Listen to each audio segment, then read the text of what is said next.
Bienvenue à Vox Terra. Spring wildfires in Canada. First raging in Alberta, that's a western province, and now raging in Nova Scotia. Nova Scotia, meaning New Scotland in Latin, a province of Canada located on the eastern Atlantic seaboard, an area slightly northeast of the American state of Maine. Its temperatures historically kept moderate by the Atlantic, with regional forests of the Acadian type, a type of forest dominated by deciduous broadleaf trees mixed with some coniferous. And those deciduous broadleaf trees have historically been less likely to dry out and burn because their branches are higher off the ground and they retain more moisture. Well, climate change is the big underreported story that should be the lead for this and all extreme weather events and should have been for decades and isn't. And you know what I think, because of the power, the influence of the fossil fuel petrochemical industries within our media, our politics, and within the thinking of many, many people. Well, this year in particular, Atlantic Canada had a drier winter or less snowfall, and now a very dry and hot spring, setting the stage for fire. Also suspected factor, as I read, was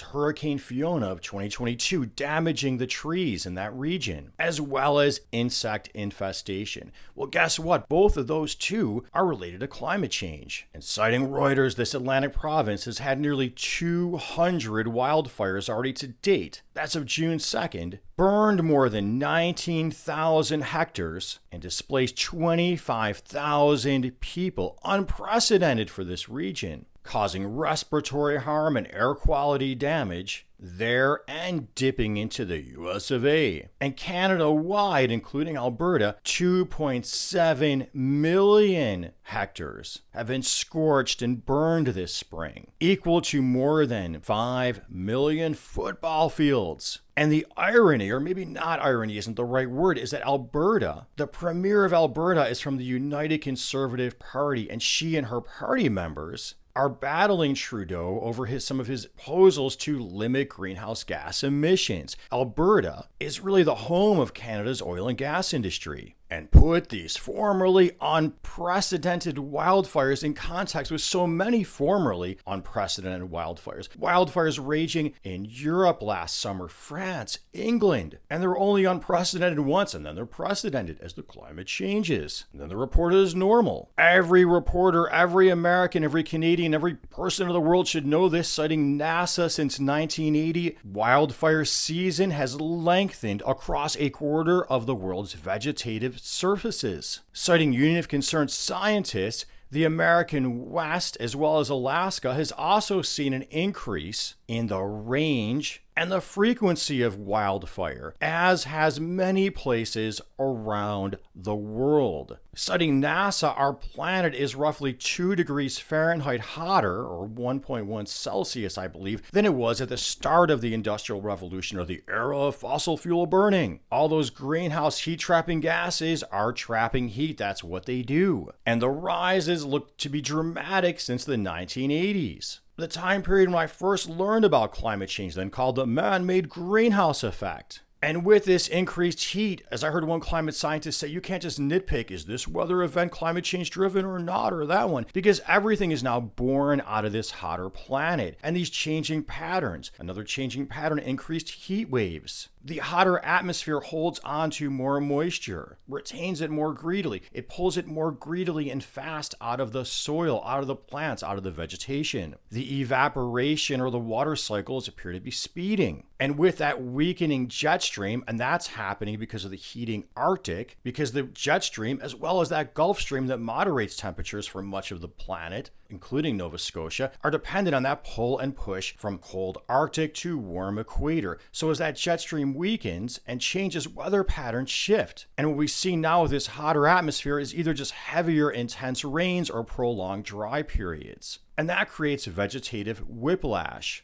So you get an intense downpour followed by an intense dry, followed by heat. You got great conditions for a wildfire with a lot of fuel. And additionally, the forests are generally getting sicker in many places, also due to climate change. One way The warmer winters allow for the proliferation of types of insects now like the bark beetle that are harmful to the trees that inhabit that region. Another way is those hotter oceans give up more moisture and give more power through their heat to cyclones, hurricanes like Hurricane Fiona, and then damaging the trees, also weakening and stressing those forests, making them vulnerable to wildfire. Back to NASA, with the warmer nighttime temperatures, wildfires can keep spreading all night, whereas in the past, the cooler night conditions might have slowed them down. Heat is also related to lightning, one of the main accelerants or starters of wildfires when these dry, hot conditions exist. And all this burning planet-wide, well, that's having a couple effects. Air quality, and it's not just trees burning, it's synthetic petrochemical-based products like all this vinyl siding and vinyl piping and vinyl flooring, all toxic to breathe in, all related to that petrochemical fossil fuel industry. And those burning forests themselves put out particulate matter that's harmful to breathe in its own right. And with that, there's a lot more carbon now being dumped in the atmosphere, which in turn will help heat the planet. And you lose the carbon sinks. Those forests,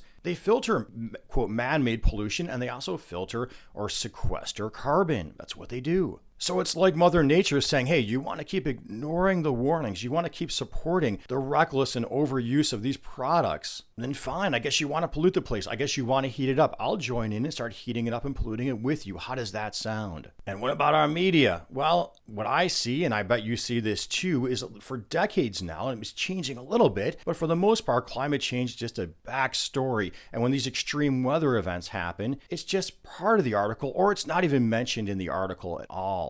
And that has led to a public who really doesn't get how this climate's unraveling, and that this was really preventable if we had been listening all these decades and trying to transition towards a less toxic, less polluting, less greenhouse gas laden economy. But instead, I want to share with you this news clip from a Reuters article, I believe, and how they wrapped up their article on these Nova Scotian wildfires. If the wildfires do persist, the business impact is expected to be limited, as the region does not have any onshore oil and gas operation, unlike Western Canada. That's why we gotta say, people, we're not here, humanity is not here to serve this economy. The economy is here to serve us. And if it's not serving us, if it's not serving our biosphere, then we need to change it. System change, not climate change. Well, I hope you found this helpful. If you did, please make sure you're subscribed. You're clicking the notification bell so you know when I'm putting up a new video. You're liking, you're commenting. Thank you to my two patrons at Patreon, Belle Legrissi, Environmental Coffee House.